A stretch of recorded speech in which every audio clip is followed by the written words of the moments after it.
आज से 18 जून तक विदेश यात्रा पर रहेंगे प्रधानमंत्री मोदी। फ्रांस और स्लोवाकिया की यात्रा करेंगे। फ्रांस में G7 देशों के सम्मेलन में शामिल होंगे। प्रधानमंत्री मोदी और इमानुएल मैक्रो भारत इनोवेट्स का उद्घाटन करेंगे। दोनों नेता द्विपक्षीय बैठक में कई मुद्दों पर चर्चा करने वाले हैं। आतंकवाद को लेकर राजनाथ सिंह ने पाकिस्तान की निंदा की है और कहा कि आतंकवाद प्रायोजित करने वालों तक सिंधु नदी का पानी नहीं पहुंचने देंगे। हैदराबाद में DRDO के एडवांस्ड वेपन सिस्टम कॉम्प्लेक्स का राजनाथ सिंह ने उद्घाटन किया। कहा मिशन सुदर्शन चक्र बनेगा भारत की नई सुरक्षा ढाल। रेल मंत्री अश्विनी वैष्णव ने RRB भर्ती प्रक्रिया की समीक्षा की। कहा भर्ती परीक्षाओं से पारदर्शिता बढ़ती। बीजेपी मुख्यालय में पंजाब चुनाव को लेकर बैठक हुई है। गृह मंत्री अमित शाह नितिन नवीन की मौजूदगी में हुई मीटिंग। संगठन की मजबूती, चुनावी रणनीति पर चर्चा की गई है।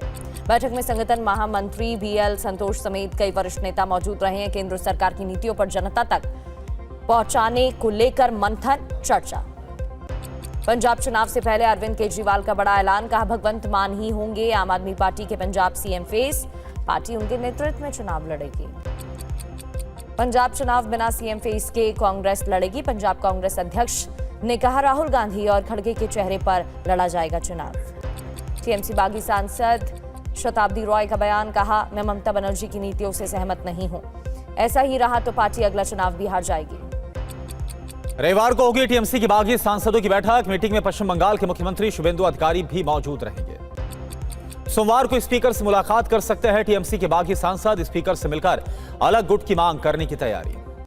फर्जी हस्ताक्षर मामले में अभिषेक बनर्जी के जवाब से संतुष्ट नहीं बंगाल CID। 14 जून को पूछताछ के लिए फिर बुलाया गया।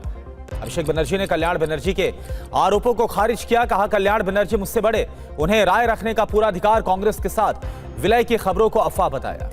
बंगाल विधानसभा चुनाव में EVM के जलने पर TMC ने उठाए सवाल। कहा आग में रहस्यमय तरीके से नष्ट हुई है EVM।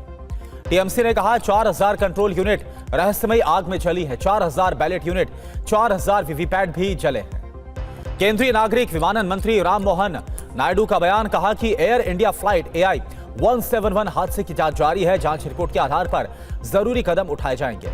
एयर इंडिया विमान हादसे पर बोइंग कंपनी का बयान। कहा जांच में सभी जरूरी मदद मुहैया कराएंगे। एयर इंडिया विमान हादसे पर AAIB का बयान। हादसे की जांच जारी है। जांच में विदेशी एक्सपर्ट्स भी शामिल हैं। पिछले साल 12 जून को अहमदाबाद में क्रैश हुआ था विमान। आज वाराणसी में जसपाल राणा का होगा अंतिम संस्कार। देहरादून में उनके आवास पर CM धामी ने श्रद्धांजलि दी। कहा उन्होंने पूरे देश का नाम विश्व में गौरवान्वित किया। शंकराचार्य विमुक्तेश्वरानंद पर अखिलेश यादव का बयान। कहा वो पीड़ित, दुखी, अपमानित हो रहे हैं। सरकार में शंकराचार्य भी PDA हो गए। नीट री एग्जाम को लेकर कैबिनेट सचिव की NTA महानिदेशक के साथ बैठक। परीक्षा को सुरक्षित, पारदर्शी और निष्पक्ष तरीके से कराने पर जोर। नौकरी जाने के डर से डिप्रेशन में आया नर्सिंग कर्मी खुदकुशी की और 4 साल से कॉन्ट्रैक्ट पर काम कर रहा था। महाराष्ट्र के सांगली में 14 साल के लड़के की गोली मारकर हत्या। जबरन वसूली के विवाद में जान गए। मामला दर्ज कर अभियुक्तों की तलाश में जुटी है पुलिस। मुरादाबाद में जाम लगने पर 95 लोगों पर FIR दर्ज की गई है। परीक्षा देने जा रहे अभ्यर्थियों और एम्बुलेंस को रोकने का आरोप है इन पर। यूपी सिपाही भर्ती परीक्षा में चेकिंग का वीडियो वायरल हो रहा है। मुंह के अंदर मेटल डिटेक्टर डालकर चेकिंग कर रहे पुलिसकर्मी। महाराष्ट्र के सोलापुर में एक प्रिंसिपल ने अपनी पत्नी और 2 बच्चों को जहर देकर खुद आत्महत्या कर ली। शेयर बाजार में भारी नुकसान के चलते कदम उठाया, जांच जारी। हैदराबाद के गोलकोंडा में 30 साल के सोशल मीडिया इन्फ्लुएंसर की हत्या का मामला। परिजनों ने जीजा पर लगाए हत्या के आरोप। जांच में जुटी है पुलिस की team. Delhi police special cell की कार्रवाई।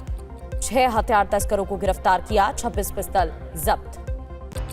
फरीदाबाद में 23 साल की विवाहिता की संदिग्ध परिस्थितियों में मौत का मामला। मायके पक्ष ने पति और ससुराल वालों पर लगाया हत्या का आरोप। जांच में जुटी है पुलिस की टीम।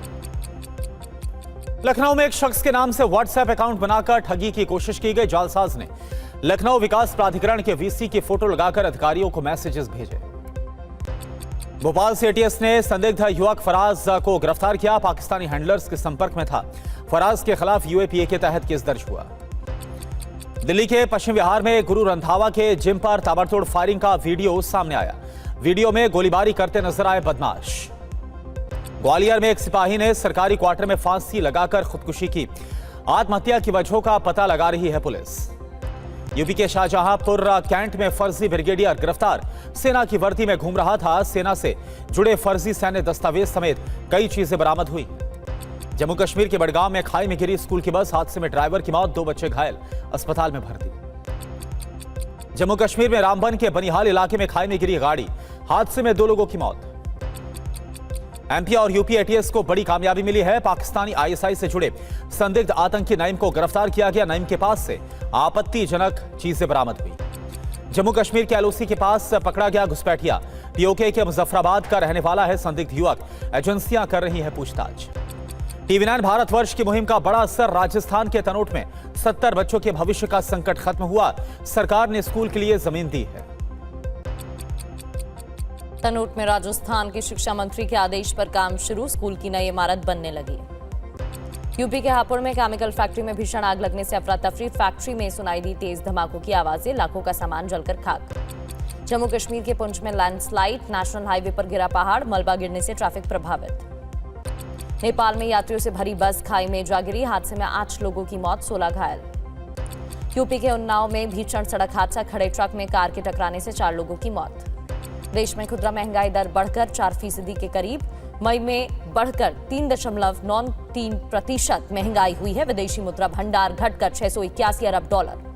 पटना के बिस्कोमान भवन में भीषण आग लगने से हड़कंप, दमकल कर्मियों ने मौके पर पहुंचकर आग पर काबू पाया। राम मंदिर के चढ़ावे में गबन मामले में अब हाईकोर्ट में सुनवाई होगी। इलाहाबाद हाईकोर्ट की लखनऊ बेंच में पीआईएल दाखिल, अगले हफ्ते हो सकती है सुनवाई। अमरनाथ यात्रा से पहले सुरक्षा बलों ने मॉक ड्रिल की है। पहलगाम के नुनबान बेस कैंप में सुरक्षा ड्रिल की गई है। मुंबई में बाढ़ के हालात से निपटने के लिए फायर ब्रिगेड तैयार है। 500 जवानों को विशेष ट्रेनिंग दी गई है। 300 और जवान ट्रेंड किए जाएंगे।